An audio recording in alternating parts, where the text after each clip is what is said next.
So mga tol, tuloy na po ulit ang laban ng Kid Thurman versus Sebastian Fundora sa post nga po ng Ring Magazine. Ngayong March 28 na ang kanilang laban sa Las Vegas. Matatandaan na maglalaban na dapat sila noong nakaraang taon buwan ng October. Subalit hindi natuloy. Nagtamo kasi ng hand injury itong si Fundora. Nagpagaling pa po itong si Fundora at ngayong magaling na siya.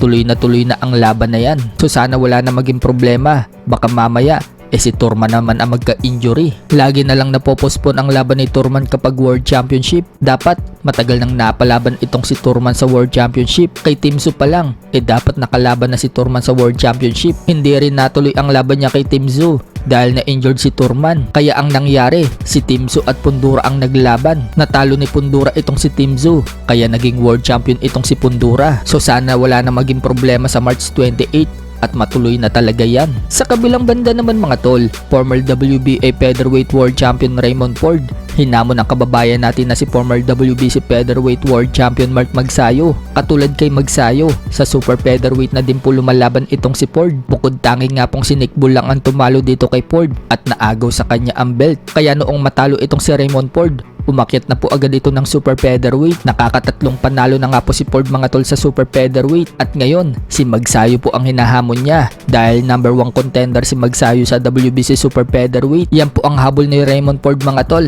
Ang maging mandatory sa WBC Super Featherweight para makalaban niya ang kampiyon na si Oshaki Foster. Posible nga din po makalaban ni Magsayo itong si Raymond Ford.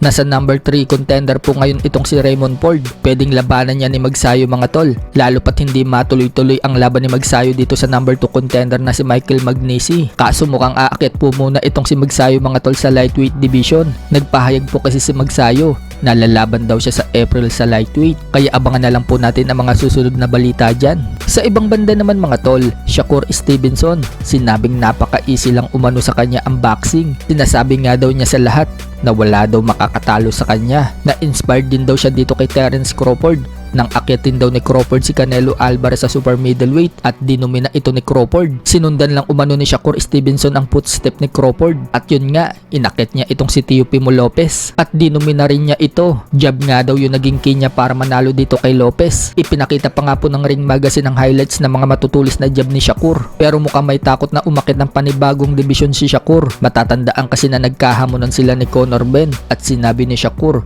na hindi daw siya takot dito kay Conor Benn. Pero humihingi pala ng partida itong si Shakur Stevenson kay Conor Benn. Papalagan daw kasi niya si Conor Benn basta may rehydration clause. Katulad daw ng ginawa ni Conor Benn dito kay Chris Eubank Jr. na may rehydration clause. So talagang mananalo si Shakur Stevenson. Mapipiga po kasi itong si Conor Benn.